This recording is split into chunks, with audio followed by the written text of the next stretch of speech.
नमस्कार. पूजा गर्जे चॅनलमध्ये तुमचं मनापासून स्वागत. श्रीमद भगवद्गीतेच्या 4थ्या अध्यायात म्हणजेच ज्ञान कर्म संन्यास योगात भगवान श्रीकृष्णांनी मानवी जीवनाचे कल्याण करणारे अत्यंत गूढ ज्ञान सांगितले आहे. आजच्या व्हिडिओमध्ये आपण पाहणार आहोत की अध्याय 4 मधील श्लोक 10 आणि 11चा सोपा अर्थ आणि त्याचे आपल्या रोजच्या आयुष्यातील महत्व. श्लोक क्रमांक 10 आपल्याला सांगतो की राग, भय आणि आसक्ती सोडून ईश्वराशी कसं एकरूप व्हायचं आणि ज्ञानरूपी तपाने स्वतःला कसं शुद्ध करायचं. तर श्लोक क्रमांक 11 हा भगवंताच्या अथांग प्रेमाची साक्ष देतो. जो मनुष्य भगवंतांना ज्या भावाने शरण जातो, भगवंत त्याला त्याच रूपात स्वीकारतात. जर तुम्हालाही तुमच्या जीवनातील प्रश्नांची उत्तरे हवी असतील तर हा व्हिडिओ शेवटपर्यंत नक्की पहा.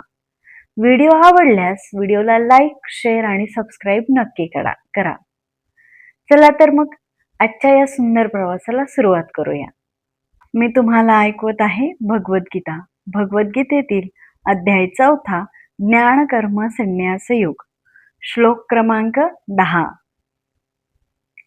वितराग भयक्रोधा मन्माया मामुपाश्रिताः बहवो ज्ञानपतसा पूता मद्भवा मागताः. अर्थ: आसक्ती, भय आणि क्रोध यातून मुक्त झालेले, पूर्णपणे मतपरायण झालेले आणि माझा आश्रय ग्रहण करणारे गतकाळातील अनेकानेक मनुष्य माझ्याविषयीच्या ज्ञानामुळे शुद्ध झाले आहेत आणि याप्रमाणे मी त्या सर्वांना माझ्याविषयीचे दिव्य प्रेम प्राप्त झाले आहे. तात्पर्य: पूर्वी वर्णन केल्याप्रमाणे विषयग्रस्त मनुष्यास परमसत्याचे साकार रूप समजणे अतिशय दुस्तर आहे. सामान्यतः देहात्मबुद्धीमध्ये आसक्त असणारे लोक विषयासक्तीमध्ये इतके मग्न असतात की त्यांना परमसत्य साकार करू शकते याचे ज्ञान होणे जवळजवळ अशक्य असते. अशा जडवादी लोकांना सच्चिदानंद शरीराची कल्पनाही करता येणे अशक्य आहे. भौतिकदृष्ट्या शरीर विनाशी, पूर्णपणे अज्ञानमय आणि पूर्णपणे दुःखमय आहे. म्हणून सामान्यतः लोकांना जेव्हा परमसत्याचा साकार रूपाविषयी सांगितले जाते तेव्हा त्यांच्या मनात हीच शारीरिक संकल्पना घर करून बसलेली असते. अशा भौतिकवादी मनुष्यासाठी प्राकृत सृष्टीचे महाकाय विराट रूप सर्वश्रेष्ठ असते. यामुळे ते परमसत्याला निर्विशेष किंवा निरंकार समजतात आणि पराकोटीच्या विषयासक्तीमुळे त्यांना भौतिक जगातून मुक्त झालेले जीवही साकार स्वरूपीच असतो. हा विचार देखील भयावह वाटतो. जेव्हा त्यांना सांगितले जाते की आध्यात्मिक जीवनही व्यक्तिगत साकार आहे, तेव्हा ते पुन्हा शरीर धारण करण्याच्या कल्पनेने भयभीत होतात आणि त्यामुळे स्वाभाविकतच निर्विशेष शून्यामध्ये विलीन होण्यास प्राधान्य देतात. सामान्यपणे असे लोक जीवाची तुलना समुद्रातील बुडबुड्याशी करतात, कारण बुडबुडे पुन्हा समुद्रातच विलीन होतात. साकार व्यक्तिमत्वरहित प्राप्त होणारी ही आध्यात्मिक जीवनातील परिपूर्ण आणि परमोच्च स्थिती आहे असे त्यांना वाटते. खरे तर आध्यात्मिक जीवनाचे परिपूर्ण ज्ञान नसणारी ही जीवनाची एक प्रकारची भयावह अवस्था आहे. या व्यतिरिक्त आध्यात्मिक जीवनाचे यत्किंचितही ज्ञान नसणारे अनेक लोक आहेत. अनेक प्रकारचे सिद्धांत आणि विविध प्रकारच्या तत्वज्ञानामधील विसंगतीमुळे गोंधळून गेलेले ते लोक निराश किंवा क्रोधित होतात आणि मूर्खपणे निष्कर्ष काढतात की सर्व कारणाचे कारण असू शकेल असे कोणतेही तत्व नाही आणि ते शेवटी सर्व काही शून्यच आहे. असे लोक जीवनाच्या विकृत अवस्थेत असतात. काही लोक अत्यंत विषयासक्त असल्यामुळे आध्यात्मिक जीवनाकडे लक्ष देत नाही. काही लोकांना परम सत्यामध्ये विलीन होण्याची इच्छा असते, तर निराशेमुळे सर्व प्रकारच्या आध्यात्मिक ज्ञानाचा तिटकारा असलेले लोक कोणत्याही गोष्टीवर विश्वास ठेवत नाही. या शेवटच्या श्रेणीतील लोक कोणत्याही मादक द्रव्याच्या आहारी जातात आणि काही वेळा या लोकांच्या मतिविभ्रमालाच आध्यात्मिक दृष्टी मानली जाते. आध्यात्मिक जीवनाकडे दुर्लक्ष वैयक्तिक आध्यात्मिक रूपाचे भय आणि जीवनातील अपयशामुळे निर्माण होणारी शून्यवादी कल्पना या भौतिक जगाच्या तिन्ही प्रकारच्या आसक्तीमधून मनुष्याने मुक्त होणे अत्यावश्यक आहे. या जीवनाच्या भौतिक संकल्पनेच्या 3 स्तरामधून मुक्ती होण्यासाठी मनुष्याने अधिकृत आध्यात्मिक गुरूंच्या मार्गदर्शनाखाली भगवंतांचा पूर्ण आश्रय घेतला पाहिजे आणि भक्तिमय जीवनाच्या नियम तथा विधिविधानांचे पालन केले पाहिजे. भक्तिमय जीवनाच्या अंतिम स्वराला भाव अर्थात भगवंताचे दिव्य प्रेम असे म्हटले जाते. भक्ती सारामृत सिंधूनुसार भक्तीचे विज्ञान पुढील प्रमाणे आहे. औदो श्राद्ध तत साधू संगोथ भजन क्रिया तथो नर्थ निवृत्तीही स्त्यात्यो निष्ठा रुचिस्तता अथा सक्तिस्ततो भावस्ततः प्रेमाभ्युद्यच्छति साधकानामायं प्रेम प्रादुर्भावे भवेत्कर्म.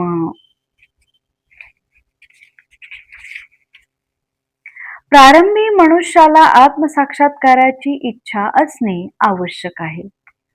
यामुळे आध्यात्मिक दृष्ट्या उन्नत व्यक्तीच्या सत्संगामध्ये जाण्याचा प्रयत्न करण्याच्या अवस्थेपर्यंत तो येईल. पुढील अवस्थेत त्याला उन्नत आध्यात्मिक गुरुद्वारे शिक्षा प्राप्त होते आणि त्याच्या आज्ञेनुसार न साधक भक्तिपूर्ण सेवेचा आरंभ करतो. आध्यात्मिक गुरुच्या मार्गदर्शनाखाली भक्तिमय सेवा केल्याने तो सर्व प्रकारच्या भौतिक आसक्तीतून मुक्त होतो, आत्मसाक्षात्कारामध्ये स्थैर्य प्राप्त करतो आणि परम सत्य भगवान श्रीकृष्णाच्या कथांचे श्रवण करण्याची त्याच्यामध्ये रुची निर्माण होते. या रुचीमुळे मनुष्याची कृष्ण भावनेतील आसक्ती वृद्धिंगत होते आणि रुची परिपक्व झाल्यावर भाव अर्थात भगवंताच्या दिव्य प्रेमातील प्राथमिक स्तरामध्ये रूपांतर होते. भगवंताविषयीच्या या वास्तविक प्रेमालाच प्रेम किंवा जीवनाचा परमोच्च परिपूर्ण स्तर असे म्हटले जाते. प्रेम या स्तरावर मनुष्य दिव्य प्रेममयी भगवत सेवेमध्ये सतत रममाण झालेला असतो. म्हणून प्रमाणित आध्यात्मिक गुरुच्या मार्गदर्शनानुसार केलेल्या भक्तिमय सेवेच्या क्रमिक पद्धतीद्वारे मनुष्य सर्व प्रकारच्या भौतिक आसक्तीतून मुक्त होतो आणि स्वतःच्या वैयक्तिक आध्यात्मिक स्वरूपाच्या भयापासून तथा निराशेमुळे उत्पन्न झालेल्या शून्यवादापासून मुक्त होऊन जीवनाच्या परमोच्च स्तरावरची प्राप्ती करतो. त्यानंतर अंततः त्याला भगवत धामाची प्राप्ती होते. श्लोक क्रमांक 11. ये यथा मा प्रपद्यन्ते तांस्तथैव भजाम्यहं मम वार्त्मानुवर्तन्ते मनुष्या पार्थ सर्वशः. अर्थ, जे ज्या भावनेने मला शरण येतात त्याला अनुरूप असे फळ मी देतो. हे पार्था, सर्वजण माझ्या मार्गाचे सर्व प्रकारे अनुकरण करतात. तात्पर्य, प्रत्येक मनुष्य भगवान श्रीकृष्णाचा त्यांच्या प्रगट झालेल्या विविध रूपामध्ये शोध करीत असतो. पुरुषोत्तम भगवान कृष्णांचा आंशिक साक्षात्कार हा त्यांच्या निर्विशेष ब्रह्मज्योतीमध्ये आणि परमाणु सहित सर्व गोष्टींमध्ये वास करण्याचा परमात्मा रूपामध्ये होतो. परंतु श्रीकृष्णाचा पूर्ण साक्षात्कार केवळ त्यांच्या अनन्य भक्तांनाच होतो. त्यामुळे श्रीकृष्णच प्रत्येकाच्या साक्षात्काराचे ध्येय आहेत आणि म्हणून ज्यांची श्रीकृष्णांना प्राप्त करायची जशी इच्छा आहे त्यानुसार ते संतुष्ट होत असतात. दिव्य आध्यात्मिक जगतातही श्रीकृष्ण आपल्या अनन्य भक्तांच्या इच्छेनुसार दिव्य भावांमध्येच आदान प्रदान करतात. एखाद्या भक्ताला श्रीकृष्ण आपले सर्वश्रेष्ठ एकमेव स्वामी असावेत अशी इच्छा असू शकते. दुसऱ्याला ते आपले मात्र विशेष मित्र असावेत अशी इच्छा असू शकते. आणखी दुसऱ्याला ते आपले पुत्र असावे अशी इच्छा असू शकते. तर आणखी दुसऱ्याला ते आपले प्रियकर असावे अशी इच्छा असू शकते. श्रीकृष्ण सर्व भक्तांच्या आपल्यावरील प्रेमाच्या उत्कटतेला अनुरूप असे फळ देतात. भौतिक जगतातही भावनांचे हेच आदान प्रदान चालते आणि भगवंतही त्याचप्रमाणे विविध प्रकारच्या पूजकांच्या इच्छेनुसार त्यांना समान रीतीने फळ प्रदान करतो.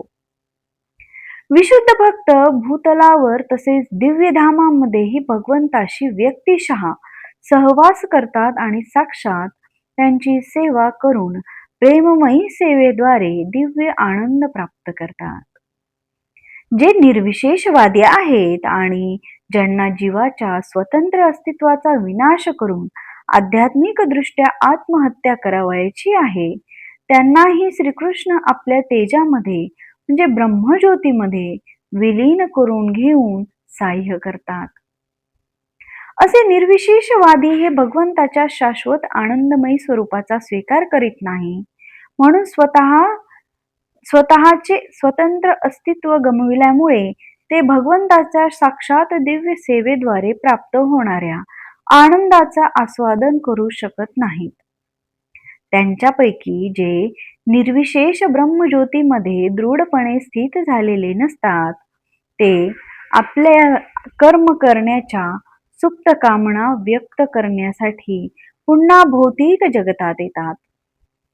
त्यांना आध्यात्मिक लोकांमध्ये प्रवेश दिला जात नाही, तर पुन्हा प्राकृतिक लोकांमध्ये कर्म करण्याची संधी दिली जाते. जे सकाम कर्मी आहेत त्यांना भगवंत यज्ञेश्वर म्हणून त्यांच्या विहित कर्माचे इच्छित फळ प्रदान करतात आणि जे योगी सिद्धी प्राप्त करण्याचा प्रयत्न करत आहेत त्यांना सिद्धी प्रदान केल्या जातात. दुसऱ्या शब्दात प्रत्येक जण यशस्वी होण्यासाठी केवळ भगवंताच्याच कृपेवर अवलंबून आहे आणि सर्व प्रकारचे आध्यात्मिक मार्ग म्हणजे एकाच मार्गावर असणाऱ्या यशाच्या विविध मर्यादा आहेत. म्हणून श्रीमद भागवतात सांगितल्याप्रमाणे मनुष्य कृष्ण भावनेच्या परमोच्च परिपूर्ण अवस्थेप्रत येत नाही तोपर्यंत त्यांचे सर्वच प्रयत्न अपूर्ण राहतात. अकामः सर्वकामो वा मोक्षकाम उदारधी तीव्रेण भक्ती योगेन जयेत पुरुषम परम. मनुष्य निष्काम असो म्हणजे भक्ताप्रमाणे सर्व सकाम कर्मफळांची इच्छा करणारा असो किंवा मुक्तीच्या प्रयत्नात असो, त्याने कृष्ण भावनेत अंतिम परिणिती होणारी पूर्ण अवस्था प्राप्त करण्याकरता सर्व प्रकारे भगवंतांना शरण जाण्यासाठी प्रयत्नांची पराकाष्ठा केली पाहिजे.